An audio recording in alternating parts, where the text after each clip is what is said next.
नमस्कार, मेरा नाम है सुनील कुमार और आप देख रहे हैं तलाश टीवी। चतरा लोकसभा सीट पर हमने लगातार खबरें प्रसारित की हैं।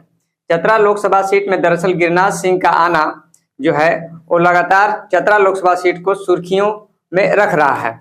दरअसल हुआ ये है कि वहां पर जो है लोकसभा का जो सीट है वहां पर गिरिराज सिंह राजद में जाकर ज्वाइन किए थे भाजपा को छोड़ करके, और तब से उस सीट पर लगातार ये दावा किए जा रहे थे कि गिरिराज सिंह अवश्य ही चुनाव लड़ेंगे।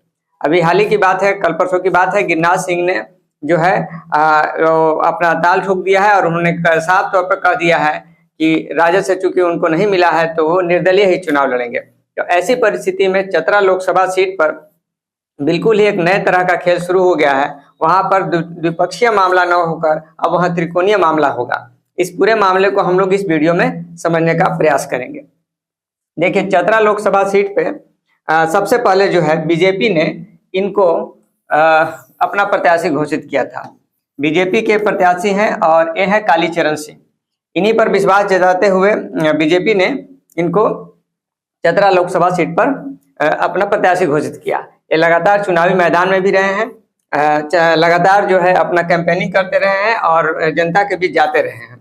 अब उसके बाद हुआ ये कि गिरिराज सिंह जो है वो पहले बीजेपी में थे, तो बीजेपी से चतरा का सीट चाह रहे थे, तो बीजेपी ने चूंकि दे दिया कालीचरण सिंह को सीट, तो बीजेपी से ये छोड़ करके उसके बाद क्या किए कि आरजेडी में चले गए। आरजेडी से सोचे कि हमको सीट मिल जाएगा, लेकिन आरजेडी से भी गिरिराज सिंह को सीट नहीं मिला। तब गिरिराज सिंह जो है अपना थोड़ा कुछ दिन के लिए चुप्पी रखे रहे कि देखते रहे कि आखिर महागठबंधन के लोग आखिर करते क्या है। हालांकि ये प्रयास करते रहे कि हमें सीट मिल जाए महागठबंधन की ओर से, क्योंकि आरजेडी जो है महागठबंधन का ही, इंडिया अलायंस का ही हिस्सा है। लेकिन महागठबंधन के द्वारा किया क्या गया कि के.एन. त्रिपाठी जो कांग्रेस के हैं उनको प्रत्याशी घोषित कर दिया गया चतरा सीट से।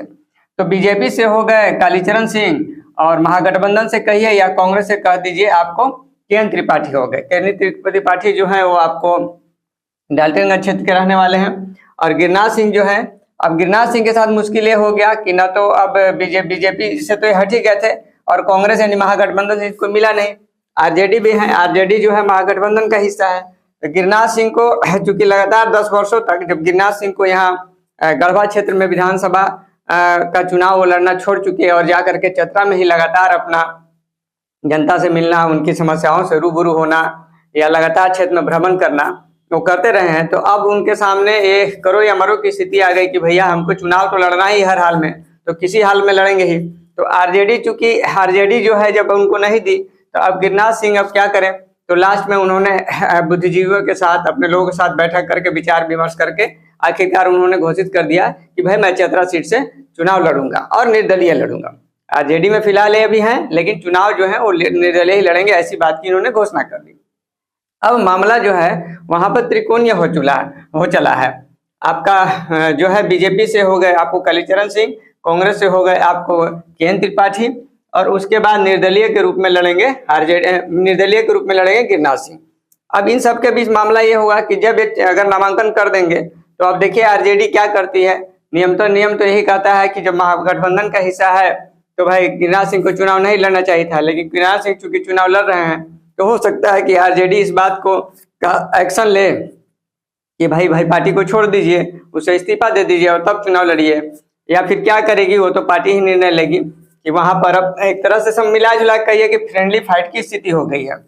अच्छा, इन सब के बीच एक चीज और आपको हम बता दें कि जो चतरा का लोकसभा जो सीट है वहां पर आप देखिएगा तो वहां पर जो चर्चा है, जो लोग बात कहते हैं उसमें 35% ओबीसी हैं, उसके बाद 28% लगभग जो है वो आदिवासी हैं, जिसमें भोक्ता समाज को जब आदिवासी में ज्वाइन करा दिया, आदिवासी मान लिया, आदिवासी में ही जब उनको शामिल किया गया तो थोड़ा सा परसेंटेज और भी बढ़ सकता है।